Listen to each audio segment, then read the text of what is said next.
सभी लोगों को पता है कि जैक के द्वारा क्लास 10 के परीक्षा पैटर्न में इस बार कोविड को ध्यान में रखते हुए संशोधन किया गया है।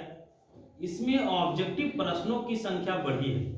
आप लोगों की जानकारी में है ये बात कि अभी जो 30% जो प्रश्न हैं वो ऑब्जेक्टिव रहे।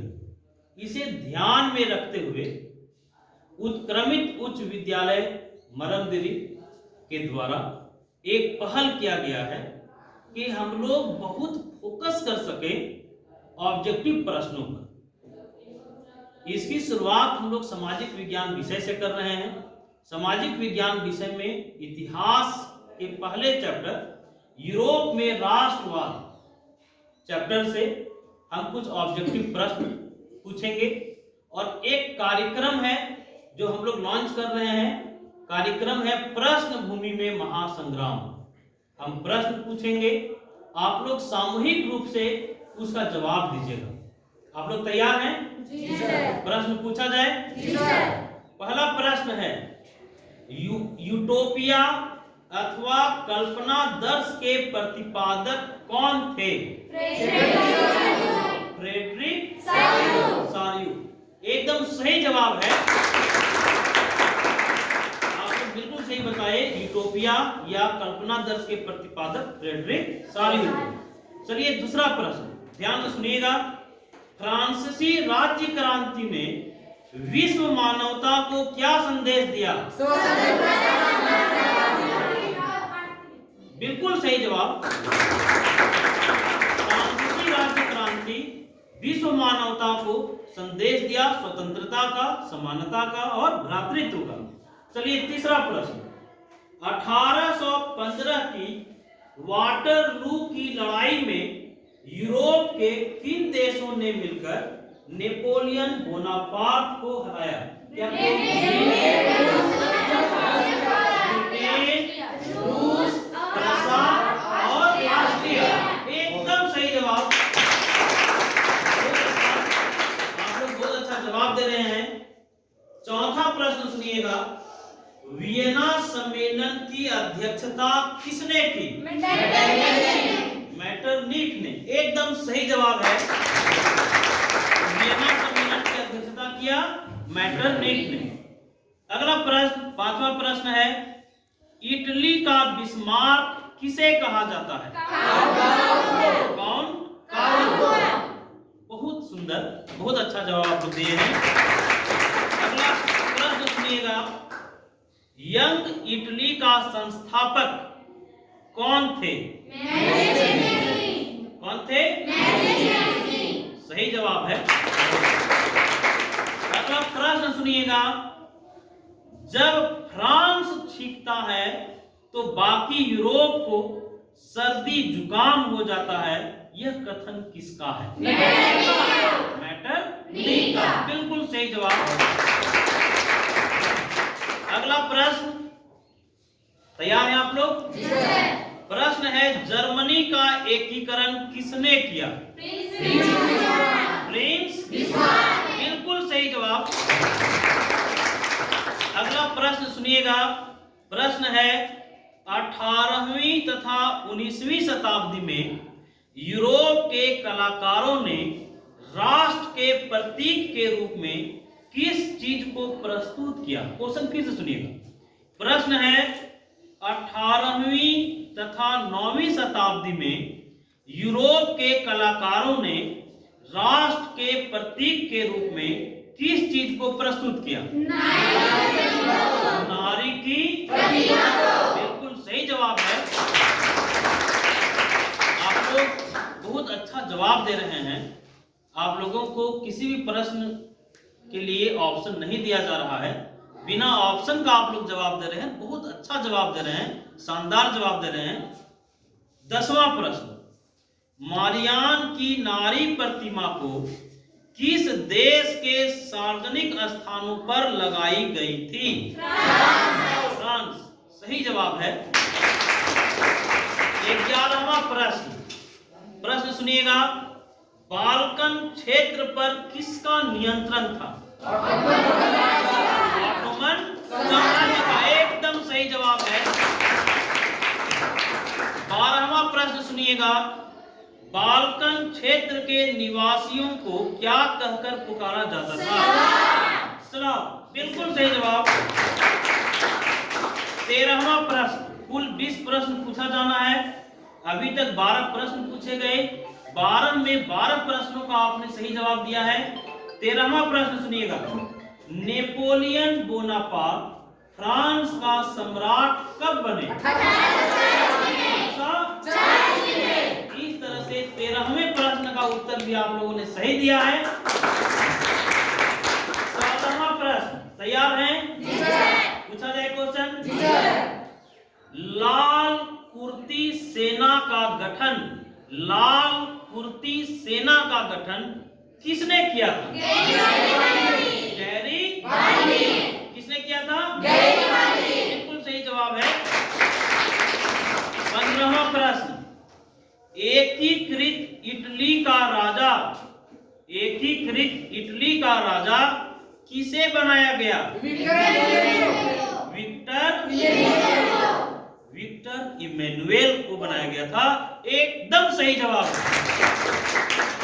16वां प्रश्न, 20 प्रश्न पूछा जाना है। 16वां प्रश्न सुनिएगा, इटली के एकीकरण का विरोधी कौन सा देश था? ऑस्ट्रिया। सही जवाब है। 17वां प्रश्न, हान यू त्रिन कौन थे? कौन थे? एकदम सही जवाब है।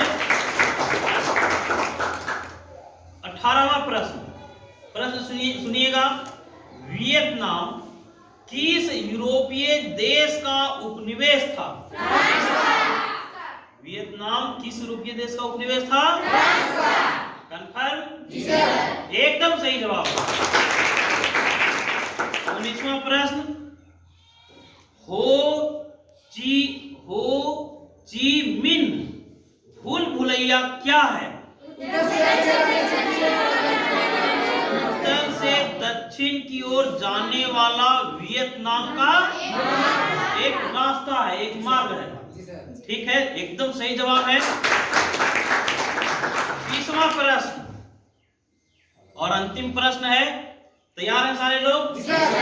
प्रश्न सुनिएगा, किस स्कूल में एक वियतनामी छात्रा को अगली पंक्ति में बैठने से मना कर दिया गया था? Saigon native. इस तरह से 20 प्रश्न आपसे पूछा गया और आपने 20 प्रश्नों का सही जवाब दिया है। हम सभी लोगों का उत्साह बढ़ाने के लिए हम लोगों के बीच में समीम सर हैं और हम लोगों के बीच में विश्वजीत घोष सर हैं। हम समीम सर से पहले चाहेंगे, निवेदन करेंगे कि हम लोगों को और भी आगे कैसे करना है, उस रणनीति के बारे में चर्चा करें। आज अभी के बीच आपके बीच जो प्रश्न मंच चल रहा था, ये काफ़ी अच्छा था और काफ़ी उत्साहवर्धन। आप जो काफ़ी अच्छे ढंग से जवाब दे रहे थे, इसके लिए आप सभी को बहुत बहुत बधाई। और तैयारी बहुत अच्छे ढंग से कीजिए आप लोग। और इस बार प्रश्न जो सो ऑब्जेक्टिव प्रश्न का बढ़ा है और जिस ढंग से जो पढ़ाया जा रहा है और जिस ढंग से आप जवाब दे रहे हैं, मुझे पूर्ण विश्वास है कि आप बेहतर से बेहतर रिजल्ट कर पाएंगे। हर विषय का इसी तरह से होगा और हर विषय में आपको तैयारी को बेहतर से बेहतर ढंग से करना है और इसी तरह से जवाब देना है। मैं उम्मीद करता हूँ कि और जो बाकी जो सब्जेक्ट है उस सब्जेक्ट में भी काफ़ी लाभान्वित आप इसी तरह से होते रहेंगे। इसके लिए मृत्युंजय सर को विशेष रूप से बधाई कि ये अच्छा सोच के साथ इस तरह के काम शुरू किए हैं और बहुत अच्छा है। ये आपके लिए बहुत ही लाभदायक होगा और आने वाले समय में यहाँ नहीं बल्कि कॉम्पिटिटिव एग्जाम में भी बहुत लाभ करेगा। इसलिए कि अभी आप विश्व इतिहास में जा रहे थे, इसी तरह से और भी इतिहास का जो हर सब्जेक्ट का, क्योंकि अभी हर सब्जेक्ट का जो भी एग्जाम होता है वो ज़्यादातर ऑब्जेक्टिव बेस्ड होता है और उसमें यही 9, 10, 8, 9, 10, 6, 7 से ही प्रश्न आते हैं। वहाँ पर भी आपको लाभ देगा। उज्ज्वल भविष्य की कामना करते हुए मैं अपने वादे को विराम देता हूँ। घोष सर से निवेदन है कि हम लोगों को मार्गदर्शन दें। आज का इस प्रश्न मंच में मृत्युंजय सर का जो ये प्रयास और जिसने आपको मोटिवेट किया इस तरह के प्रश्नों को बनाने में और उत्तर को समझने में सबसे पहले मृत्युंजय सर को इसके लिए धन्यवाद। और मृत्युंजय सर, हम कहेंगे कि इस तरह का ये कंटिन्यू जारी रहे। आप जान रहे हैं कि आज का जो ये वस्तुनिष्ठ प्रश्न का जवाब दिए, वस्तुनिष्ठ प्रश्न 4 तरह का होता है, ठीक है। एक लघुत्तरीय होगा, माने जो एक शब्द होगा, जो आज आप लोग दिए। दूसरा क्या होता है, बहुविकल्पी, एक प्रश्न का 4 विकल्प दिया रहेगा और उसमें से एक विकल्प आप सही करेंगे। तीसरा होगा रिक्त स्थान। रिक्त स्थान क्या है, वो रिक्त स्थान को बनाना, आपको भरना है। चौथा एक होता है मैचिंग या राइट और रॉन्ग, मैचिंग आएगा, राइट रॉन्ग। तो इस तरह का जो आप वस्तुनिष्ठ प्रश्न याद करते हैं तो आपको सबसे बड़ी लाभ है कि किसी प्रकार का वस्तुनिष्ठ आ जाएगा तो आप सही करेंगे। ये नहीं कि बहुविकल्पी आप बहुविकल्पी करेंगे तो एक तरह का सीखेंगे, रिक्त स्थान को सीखेंगे करेंगे तो एक तरह का। इस तरह का जो प्रश्न है कि आप जैसा उत्तर दिए, प्रश्न दिए, उसका एक वर्ड में या 2 वर्ड में उसका उत्तर दिए, ये आपको काम दे देगा। बहुविकल्पी में आप उनका सही उत्तर आप कर देंगे, राइट रॉन्ग में आप कर देंगे, रिक्त स्थान में आपको याद है उसी को भरेंगे, आपको गलती होने की कतई संभावना नहीं रहेगी, गलती होगा ही नहीं, इस तरह का आप कीजिएगा।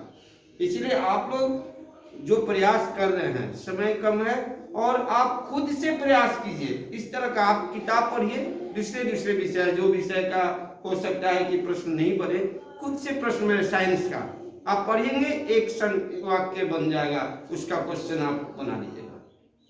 घर में, ये तो स्कूल में एक दिन में बहुत अधिक क्वेश्चन नहीं हो सकता है, घर में भी आपके पास बहुत समय है और ऐसे प्रश्न निर्माण आप स्वयं से कीजिए जो आपको काफी लाभदायक होगा, उससे आपको याद भी होगा और प्रैक्टिस भी होता जाएगा। इसके साथ ही धन्यवाद आप लोगों को, और ये जारी रखिए। और इसी का दिन है, आप जानते हैं ना, 8वां भी यही है, 9th में भी यही है, 10th में भी इसी तरह का होने वाला है। Thank you Mrityunjay sir. हम लोग कल भी